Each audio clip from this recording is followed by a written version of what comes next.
सिर्फ इतना नहीं है, दिवाली को लेके पीछे पड़ गया अरबन नक्सली। दिवाली को लेके सफ़ेद चूज़ा दिवाली पर भी झूठ बोला। आइए सफ़ेद चूज़े का एक और झूठ लीजिए साहब, दिवाली पर जो झूठ बोला वो भी सुनिए।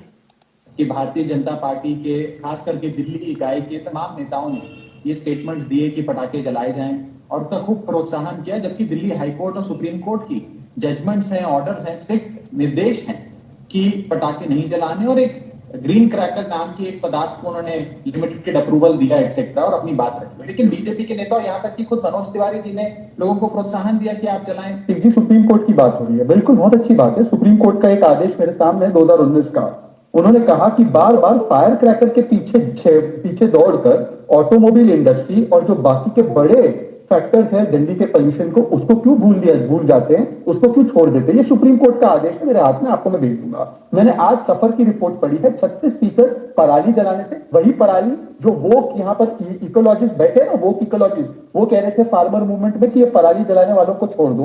उसके बाद नंबर 2 पर वेहिकुलर पोल्यूशन है, उसके बाद इंडस्ट्रीज है, और उसके बाद है हमारा कंस्ट्रक्शन एक्टिविटीज। मैं पूछना चाहता हूं क्या किया गया, वो स्मोक टावर का क्या हो रहा है करोड़ों रुपए खर्च करके। उसके अलावा 7 करोड़ रुपए आपने बायोडिकम्पोजर की एडवर्टाइजिंग में दिए, परंतु 40,000 का बायोडिकम्पोजर छिड़का, मतलब 40,000 का छिड़कने के लिए 7 करोड़ का एडवर्टाइजमेंट। चलिए तीसरी बात मैं पूछता हूं, लो फ्लोर बसेस का क्या हुआ, जो आप हजारों बसेस लाकर यहां पर पब्लिक ट्रांसपोर्ट को बढ़ाने चढ़ाने वाले ताकि कि लोगों का वेहिकुलर पोल्यूशन कम हो, उसके बारे में आपने क्या किया। और जहां तक पटाखों की बात है, बीजिंग में, प्रतीक इसकी भी मैं आपको रिपोर्ट भेज दूंगा, बीजिंग में आज बहुत प्रदूषण है। मुझे लगता है वहां पे चीनी लोग भी दिवाली मना रहे थे क्या। अरे ये हर चीज का ठीकरा हिंदुओं पर डालना, कुंभ मेले की वजह से कोविड हुआ, केरला भूल जाना, फिर उसके बाद आज हिंदुओं ने पटाखे जलाए तो प्रदूषण हो गया। ये सियासी प्रदूषण जो है ना, और खासकर उन लोगों के द्वारा जिनकी नानियों को राम मंदिर पसंद नहीं आता, मुझे लगता है इससे बचना चाहिए। ये सियासत में प्रदूषण की जो बीमारी है ना, इसको पहले साफ करना बहुत जरूरी है।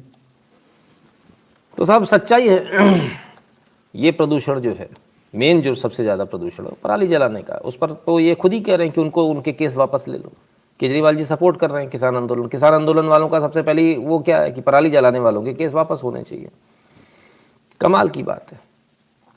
संस्कान जी कहते हैं ऐसी प्रजा होती है राजा भी उसी तरह मिलता है, डेली डिजर्व।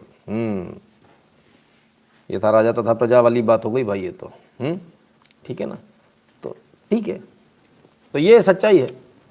हर चीज़ में झूठ बोलना, झूठ बोलकर अपना पल्ला झाड़ना, पल्ला झाड़ के धीरे से निकलने का प्रयास करना, ये इनका काम है। खैर, झूठ पे झूठ, बस यही राजनीति बची है। और आजकल इस राजनीति में सफल भी हो गए। सबसे मज़े की बात है, झूठ की राजनीति में सफल भी हो गए कि कुछ जो स्मार्ट लोग ना, ओवर स्मार्ट, दिल्ली के लोग ज़्यादा स्मार्ट हैं। और हिंदी में एक कहावत है, शाना कौवा गू पर बैठे। दिल्ली के लोग ज़्यादा स्मार्ट हैं, लॉजिकल वाले लोग हैं। धीरे से कब शांति दूतों ने खेल कर दिया उन्हें पता ही नहीं चला। कब मुस्लिम वोट बैंक मिलकर, उनका वोट बैंक मिलकर ये सत्ता में बैठ गए। 2 बार बैठ गए।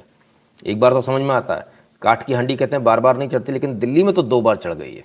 तीसरी बार भी चढ़ेगी क्या, हो सकता है इस बार फिर चढ़ जाए, फिर वो कुछ फ़ायदा दे दें, फिर कुछ ना कुछ कर दें। तो ये तमाम सारी चीज़ें। तम जी कहते हैं फ्री के चक्कर में दिल्ली वालों ने 1 वोट के बदले कैंसर खरीद लिया। सर कैंसर तो बहुत छोटी चीज़ है, दिल्ली वालों ने सीधे सीधे मौत खरीद ली एक वोट के मतलब 1 वोट देकर, और सिर्फ 200 रुपये के लालच में या थोड़े बहुत लालच में। बहरहाल एक्चुअली सर प्रॉब्लम वहाँ पर नहीं है, प्रॉब्लम कुछ और है। एक तरफ वो लोग हैं जिन्हें मालूम है कि पेट्रोल 500 रुपये कर दो चाहे 1000 रुपये कर दो, उन्होंने कभी पेट्रोल के लिए आवाज़ नहीं उठाई। एक तरफ वो लोग हैं जिन्हें मालूम है हमें सत्ता में बने रहना, किसी भी प्रकार हमें बीजेपी को नहीं आने देना है। आप चाहे उनके लिए कितनी भी स्कीम्स लगा लीजिए, वो आपको कभी वोट नहीं देने वाले। वो उस व्यक्ति को वोट देंगे जो आपको हरा सकता होगा। उन्हें मालूम था केजरीवाल हरा सकता है, उन्होंने केजरीवाल को वोट दिया। उत्तर प्रदेश में उन्हें लगेगा कि ओवैसी हरा सकते हैं, वो ओवैसी को वोट देंगे। उन्हें मालूम है उन्हें किसे वोट देना है। अलग अलग जगह अलग अलग स्ट्रैटेजी होती है, लेकिन उसका मूल उद्देश्य एक ही होता है कि कैसे भी करके बीजेपी को बाहर रखना, कैसे भी करके इस पार्टी को नहीं आने देना। उन्हें आप 1000 रुपये का पेट्रोल दे दो, वो कभी शिकायत नहीं करेंगे, वो कभी टैक्स की शिकायत नहीं करते, वो किसी चीज़ की शिकायत नहीं करते। बिजली मत दो, शिकायत नहीं करेंगे, पानी मत दो, शिकायत नहीं करेंगे। ये सारे जो बिजली, पानी, सड़क, ये सारी चीज़ें सिर्फ हमको चाहिए होती हैं। पेट्रोल सस्ता हमको चाहिए होता है, फिर उसके बाद जो होता है वो चांदबाग में सबने देख लिया, हम सबके सामने।